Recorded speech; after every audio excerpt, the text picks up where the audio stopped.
శ్రీ గురుభ్యో నమ. ఓం నమో భగవతే వాసుదేవాయ. నిత్యమో చదువుకుంటున్నటువంటి భగవద్గీత యజ్ఞంలో భాగంగా ఈవేళ మనం 6వ అధ్యాయం ఆత్మ సంయమ యోగమనందు 24వ శ్లోకాన్ని పరిశీలన చేసుకుందాం. సంకల్ప ప్రభవాన్ కామాన్ త్యక్త్వా సర్వాన్ శేషతః మనసైవేంద్రియగ్రామం వినియమ్య సమం తతః. భగవానుడు చెబుతూ ఉన్నాడు, సర్వ సంకల్పము వలన కలిగెడు కోరికలన్నిటినీ సంపూర్తిగా విడిచిపెట్టి మనస్సుచే ఇంద్రియములను నలుప్రక్కల నుండి బాగుగా నిగ్రహించి ధైర్యముతో కూడిన బుద్ధిచే మెల్లమెల్లగా బాహ్య ప్రపంచము నుండి ఆ మనస్సును మరలించి అంతరంగమున విశ్రాంతి నొందవలెను, ఉపరతి పడయవలెను అని, మరియు మనస్సును ఆత్మయందు స్థాపించి ఆత్మేతరమగు దేనిని కూడా చింతింపక ఉండవలయను అని భగవానుడు చెబుతూ ఉన్నాడు. ధ్యానము చేయునప్పుడు ఏ ప్రకారము కూర్చుండవలెనో, దృష్టిని ఎచ్చట నిలుపవలయనో ఆ విషయములన్నిటినీ కూడా భగవానుడు ఇది వరకు మనకు చక్కగా తెలియచేసిరి. ఇక ధ్యానం ఎట్లు చేయవలయనో ఆ పద్ధతి ఇచ్చట మనకు నిరూపణ చేస్తూ ఉన్నాడు. ఏ విధంగా చేయాలి అన్నప్పుడు కోరికలన్నిటినీ పూర్తిగా విడనాడవలెను. మొట్టమొదట చెప్పిరి, కోరికలు ఎచ్చట నుండి పుట్టుచున్నవి, అది మనం ముఖ్యంగా తెలుసుకోవలసినటువంటి విషయం. సంకల్పము నుండి కోరికలు పుట్టుతూ ఉన్నాయి. సంకల్పమే కోరికలకు ఆశలకు తల్లి. కనుకని సంకల్ప ప్రభవాన్ అని వానిని గూర్చి చెప్పబడినది. వివేక వైరాగ్యాదులచే విషయములను గూర్చిన సంకల్పమే ఉదయించకుండా సూచనచు ఇక కోరికలు జనింపనేరం.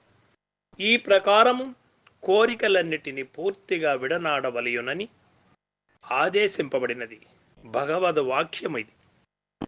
సర్వానని చెప్పుట వలన ఏ 1-2 కోరికలను వదలిన చాలదనియు అన్నిటినీ వదలవలయునని తేలుచున్నది.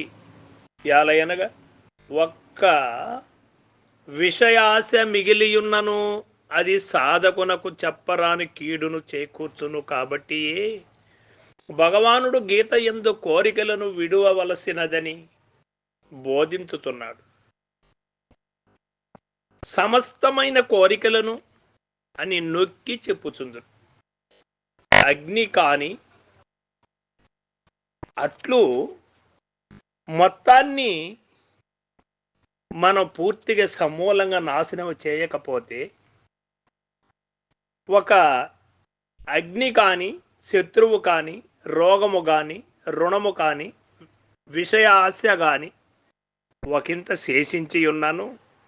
ఇక్కడ విషయములపై ఆశ ఒక్క ఇంత చిన్నగా ఉన్నా కూడా పైన చెప్పినటువంటి ఉపమానముల ద్వారా ఏ విధంగా పతనం అవుతుందో ఆ విధంగా మనిషి కూడా పతనం అవుతాడు. అది కాలక్రమమున బలపడి అపకారమును కలుగజేయగలవు. కావున విషయ వాంఛలనన్నిటినీ తొలగించవలెను. అయితే అన్నిటినీ కొద్దిగా తొలగించిన చాలదా అనినా చాలదు అని చెప్పుటకై ఆశేషత అని చెప్పడమైనది.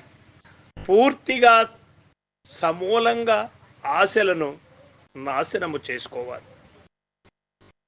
ఇక కామము అన్నిటిలోనూ ప్రబల శత్రువగుట బట్టి దాని విషయమై ఏమరపాటు పనికి రాదని సాధకులకు హెచ్చరించుటకు కాబోలు సర్వాన్ అశేషత అను 2 విశేషణములను దానికి చేర్చిరి, అనగా కోరికలను కొన్నిటిని పూర్తిగా విడుచుట గాని అన్నిటినీ కొద్ది కొద్దిగా విడుచుట గాని చాలదనియు, అన్నిటినీ పూర్తిగా విడవవలయుననియు బోధింపబడినది. కోరికలున్నచో వానిని అనుభవించుటకు గాను చిత్తము బహిర్ముఖముగా పరుగెత్తుచుండును.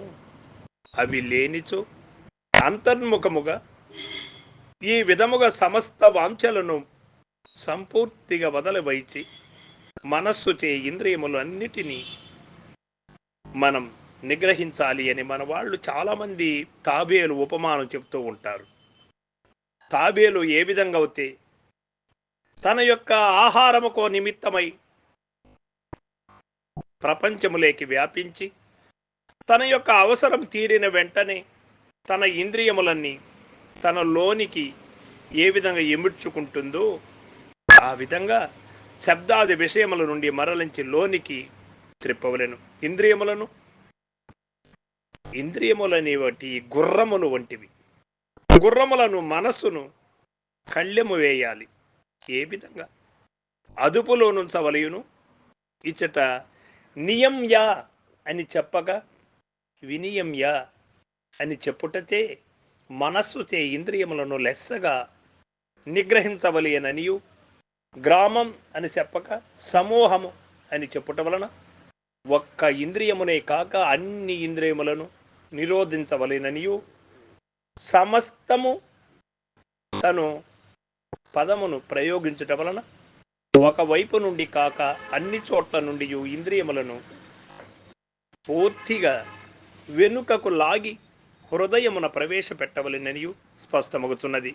ఇంద్రియములను నిగ్రహింపగల శక్తి మనస్సునకు కలదు. మనస్సు వివేక వైరాగ్యయుక్తమైనది యొగుచు ఇంద్రియములను లాగి తన వశమందుంచుకొనగలదు. లేనిచు ఇంద్రియములు చెప్పినట్లు అది ఆడును. కాబట్టి వివేకయుక్తమగు మనస్సుచే ఇంద్రియమోహమును బాగుగా నిగ్రహించవలెనని బోధింపబడినది. భగవానుడు మనసుకు ఉన్నటువంటి బలహీనత, మనసుకు ఉన్నటువంటి శక్తిని నిరూపించాడు. ఇక్కడ మనసు సంకుచితము కాకుండా, మనసు విషయముల వైపు పరుగెడకుండా నిశ్చలముగా ఆత్మ వైపు ప్రయాణం చేస్తున్నటువంటి మనసుకు శక్తి సంపన్నమై ఇంద్రియములను నిరోధించగలిగే శక్తి ఏర్పడుతుంది.